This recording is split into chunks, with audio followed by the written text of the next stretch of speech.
Well, folks, in case you've been living under a rock for the last 2 days, which would be a weird thing to just suddenly start doing, but if you were, let me just let you know that Donald Trump was indicted on 4 counts from Jack Smith related to his efforts to overturn the 2020 election, everything connected with January 6th, the events of that day. The biggest charge, of course, as we predicted, was conspiracy against the government of the United States. But even before those indictments were handed down, indictments that, by the way, are now going to be in front of a judge who kind of has a history of being very harsh against the Capitol rioters. She's already smacked down Trump once in court. So Trump, he's in a lot of trouble here. But before any of that happened, a new report from Rolling Stone, citing sources close to the Trump group, I guess you could say Trump campaign, Trump organization, his little allies, whatever, they say that the former president has already developed his legal strategy, and that legal strategy is, of course, going to be throw everybody else onto the bus and blame them for all of the horrible things I did. Specifically, the sources say he is going to be blaming Rudy Giuliani and John Eastman, 2 of his lawyers that coincidentally, though not named in the indictment, it's easy to put the pieces together and realize that those 2 men are co-conspirator number 1 and co-conspirator number 2. So they're in there. It's just that their names aren't.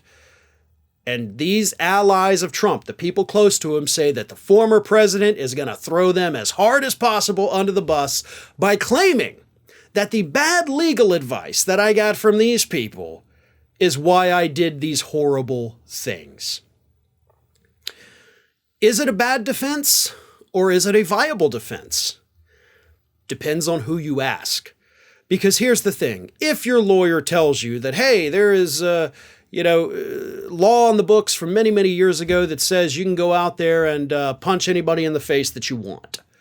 And Trump goes out there and starts punching people in the face, he can't say, my lawyer told me it was legal to do that. No, common sense would dictate that no, you can't do that.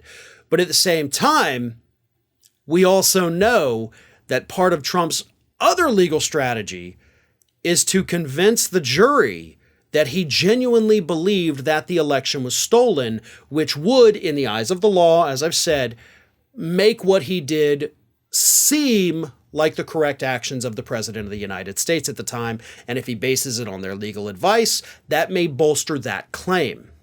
So it's a bad legal defense, and it may be the only legal defense that he has. But here's the problem, and Jack Smith actually laid this out beautifully in the indictment.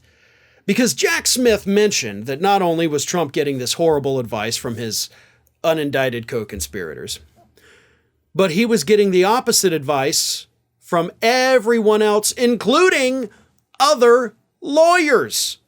And Jack Smith also included in the indictment quotes and cited witnesses who said that Trump was openly mocking some of the things that the lawyers had told him because he knew they were total BS. So, if we are to assume that Trump is in fact going to try to throw Eastman and Giuliani under the bus, Jack Smith already has witnesses that say that Trump was mocking these people, that he didn't believe what they said. He was holding in his hands his own reports showing there was no fraud. He had heard from state house leaders that there was no fraud. He heard from his own Department of Justice that they couldn't do these things.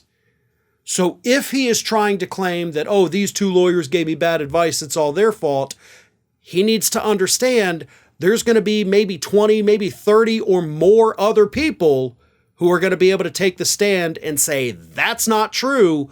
We all told him he couldn't legally do it. So it may be the only defense he has, but it's also a defense that Jack Smith is more than ready to dismantle in court. Hey everyone, this is Aspen. And did you know that for the low cost of $0 per day, you can subscribe to the Fair and Balanced YouTube channel? We also encourage you to like, comment, and share, but again, click that subscribe button and help Aspen not be so grumpy.